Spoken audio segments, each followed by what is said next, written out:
Vous Oui, m'entendez?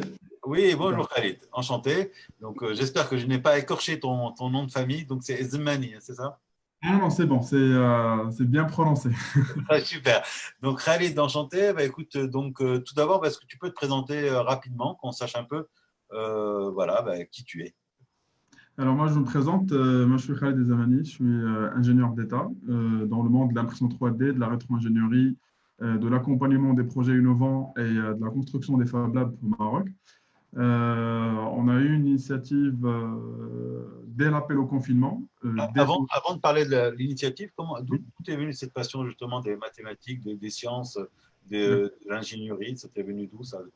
Bah, en Il fait, y a quelque chose qui t'a. pour vous dire, moi aussi je suis un ingénieur arts et métiers. Et d'ailleurs, pour vous dire, Simon Stachi, il était un de mes professeurs au niveau de l'INSA CNES. Et je suis très très ravi d'être avec Sim Staché dans je dirais, dans ce forum.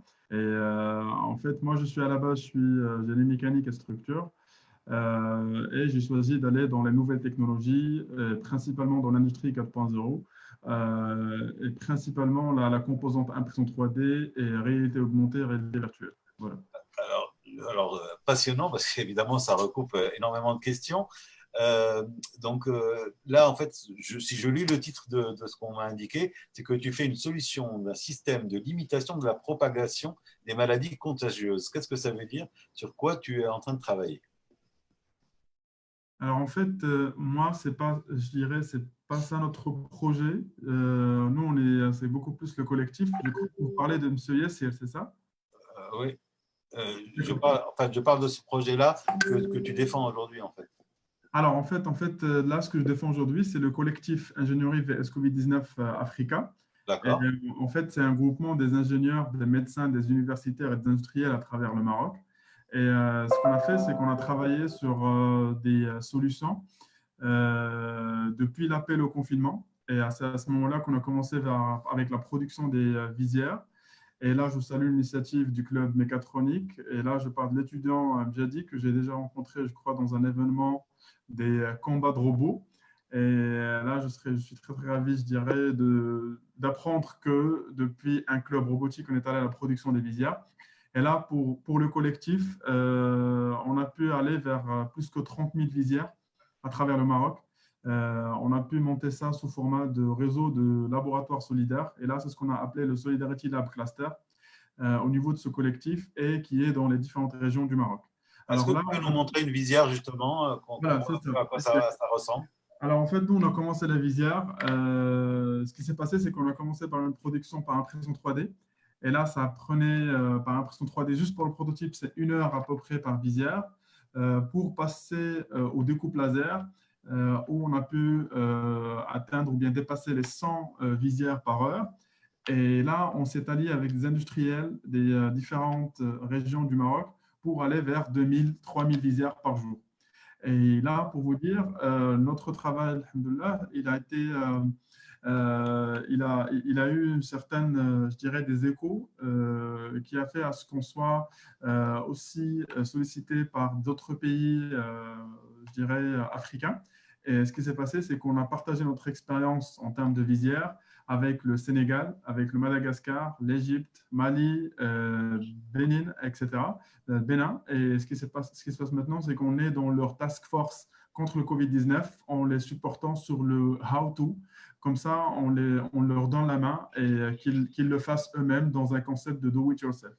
Et là, on parle. C'est quoi l'avantage de votre visière, justement? C'est qu'elle, certes, est-ce que elle est plus avantageuse qu'un masque, par exemple? Mais en fait, les visières, c'est une protection de deuxième degré. Et là, comme je vous ai dit, nous, on a eu la validation je dirais, du corps médical. Mais là, c'est juste pour protéger en deuxième degré parce que les masques, ils sont toujours indispensables. Les visières, ils vous permettent un peu de limiter un peu ce qu'on appelle, nous, la projection de vos partenaires ou bien de vos interlocuteurs live. Et là, même pour les opérations, si je suis dans une usine et j'ai un travail manuel et il y a plusieurs, je dirais, plusieurs collaborateurs dans la même entreprise, en utilisant des visières, c'est plus durable parce que ce n'est pas un masque qui va s'épuiser dans le temps. Et aussi, c'est plus, je dirais, complet parce que je vais me couvrir les yeux, la bouche, le nez et Et comme ça, j'aurai je dirais, une couverture qui est assez conséquente des différentes projections que je peux avoir de mes confrères ou bien de mes collègues au travail, et voire même dans l'école ou aussi dans les hôpitaux, dans les couloirs. Et bien sûr, je dirais aussi pour les autorités locales, où il y a, je dirais, des personnes qui sont en front line contre le Covid-19. Voilà.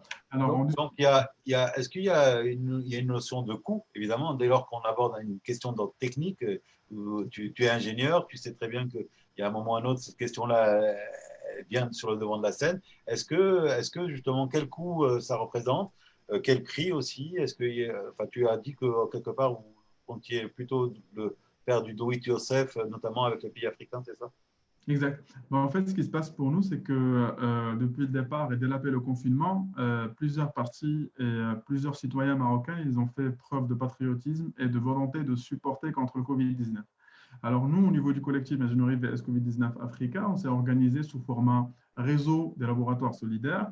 Et là, au niveau des laboratoires solidaires, c'est qu'on n'a pas pensé le coût en termes d'argent, mais beaucoup plus le coût en termes de production ou bien en termes machines et en termes de temps. Parce que dans cette conjoncture, on n'est pas dans une logique de time to market. C'est pas je suis en train de développer un produit et je dois le monétiser pour le vendre, mais c'est beaucoup plus le time to hospital.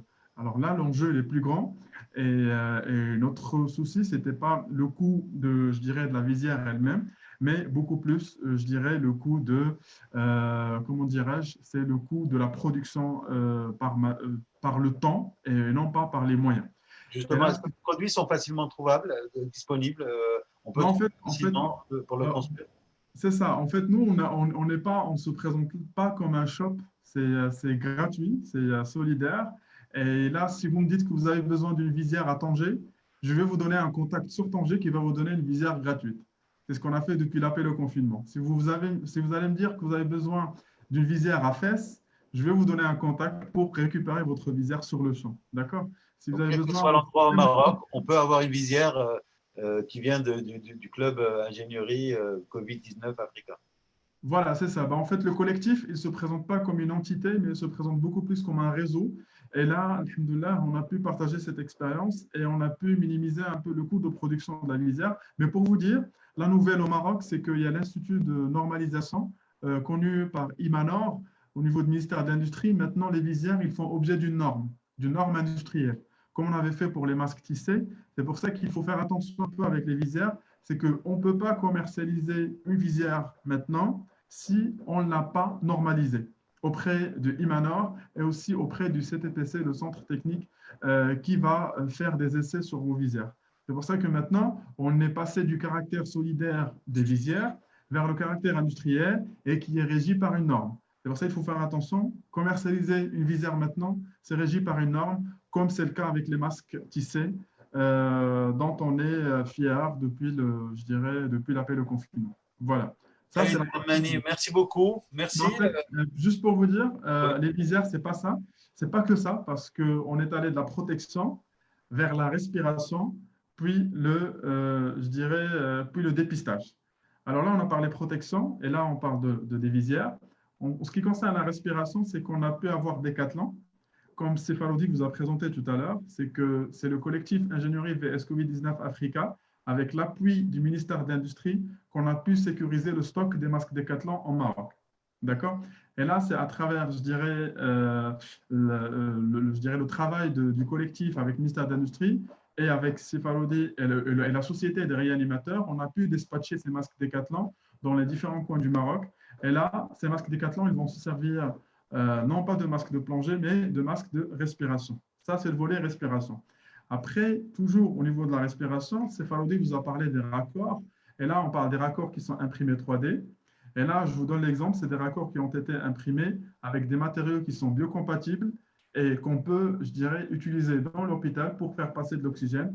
Pas que, je dirais, pour distinguer un filtre je dirais, d'une autre conduite de respiration, mais on peut aussi, comme vous avez vu sur Internet, c'est qu'on peut dispatcher et déviser la respiration. Si on a une machine de respiration qui est assez puissante, c'est qu'on peut diviser la respiration par 3, par 5, et comme ça, on va garantir la respiration pour tous les patients. Alhamdoulilah, on est rassuré après l'intervention de ces Lioubi, Dr Lioubi et Dr Faroudi, c'est qu'on n'est pas un peu dans la critique de la chose, mais on est tout de même prêt pour diviser une respiration, pour aussi assurer une respiration à travers des adaptateurs qui vont être greffés sur des masques Decathlon. D'accord? Donc, Là, c'est vous la avez- partie respiration. Après, là, on a parlé aussi des valves. Et là, c'est des valves qui sont archi précis et qui sont imprimés 3D. Et c'est des mécanismes. Et là, pour vous dire, la magie de l'impression 3D, c'est que je peux avoir, je dirais, des systèmes que je peux monter, démonter et qui peuvent être, je dirais, faisables et fonctionnels. Nous, ce qu'on a fait au niveau du collectif, c'est qu'on a monté un réseau des imprimantes 3D, ce qu'on a appelé le 3D Printing Cluster, avec le ministère de l'Industrie. Et maintenant, on a recensé plus que 300 imprimantes 3D dispatchées au Maroc. D'où un peu le respect du confinement et aussi la production par impression 3D, parce que si vous avez besoin des raccords au niveau de Tanger, je peux vous orienter vers des personnes qui peuvent vous imprimer ça et vous donc, donner. c'est toujours cette volonté, en tout cas dans votre projet avec ingénierie Covid-19 Africa, toujours cette idée du collaboratif, cette Exact. idée aussi de donner des informations, d'avoir une possibilité de trouver des imprimantes 3D, mais également des visières. Exact. Écoutez, je vous remercie énormément, Khalid. Donc, c'est la dernière partie, et là je clôture, il y a la partie Vraiment, pistache. Ça, c'est avec lequel on fait des tests nasales, et c'est ce qu'on injecte, je dirais, dans le nez pour récupérer un échantillon pour le dépistage. Ça aussi, on est sur un projet avec le ministère de l'Industrie et le ministère de la Santé pour le développer à grande échelle, pour améliorer la capacité marocaine de dépistage. Merci beaucoup. vous êtes combien d'ailleurs à ingénierie Covid-19 Africa? Vous êtes combien en tout? Alors, le collectif, il compte, comme je vous ai dit, des ingénieurs, des médecins, des universitaires, des industriels. Et maintenant, on est plus que 300 intervenants dans le collectif à travers le Maroc. Et si je compte aussi des autres pays africains, je peux vous dire qu'on avoisine actuellement les 400, alhamdoulilah. Et là, le réseau, il n'arrête pas de s'agrandir. Et tout le monde est autonome.